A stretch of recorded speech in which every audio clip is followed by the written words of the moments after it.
Малешнет вести.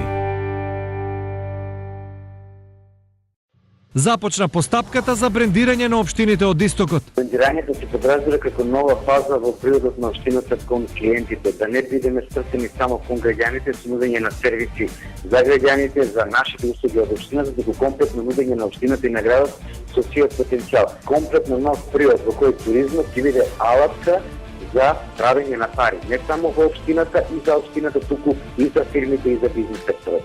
И додека општините се брендираат, најзначајните и најпознати производи од Истокот и понатаму остануваат незаштитени.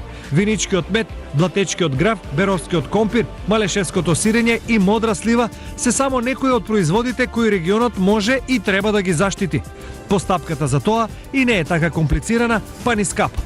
Самата постапка траеше некаде околу година и пол време и беше аплицирано до Заводот за заштита на индустријска сопственост. Финансиски не чини многу, негде околу 10.000 денари вкупно.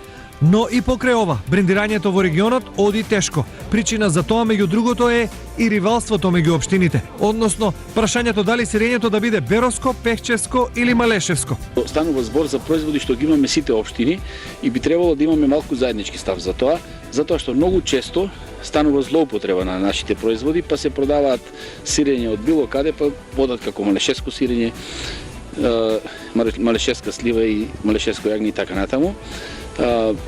Темата е добра да се размисли, меѓутоа мислам дека ради ривалство помеѓу општините немаме баш земено таков став, а треба сериозно да размислиме. Ова, но и незаинтересираноста на општините, регионот го остава без брендови кои освен имидж може да донесат и пари. Брендирањето е директно поврзано со зголемувањето на обемот на продажба, што би значило од друга страна дека поврзано и со зголемување на профитабилноста на претпријатијата. Меѓутоа тоа е оној краткорочен аспект, а може да се каже дека негово поголемо влијание е врз зголемување на задоволството на потрошувачите и нивната лојалност, што пак може на долг рок да се одрази на профитабилноста на самите претпријатија. До сега ова го сватија само Штип, кој ја брендираше пастрамалијата и претходно Кочани со оризот. За разлика од кај нас, останатите држави од соседството се почесто брендираат производи. Бугарија ги заштити пиперките, графчето, мастиката. Босна тоа ќе го прави со кебапите.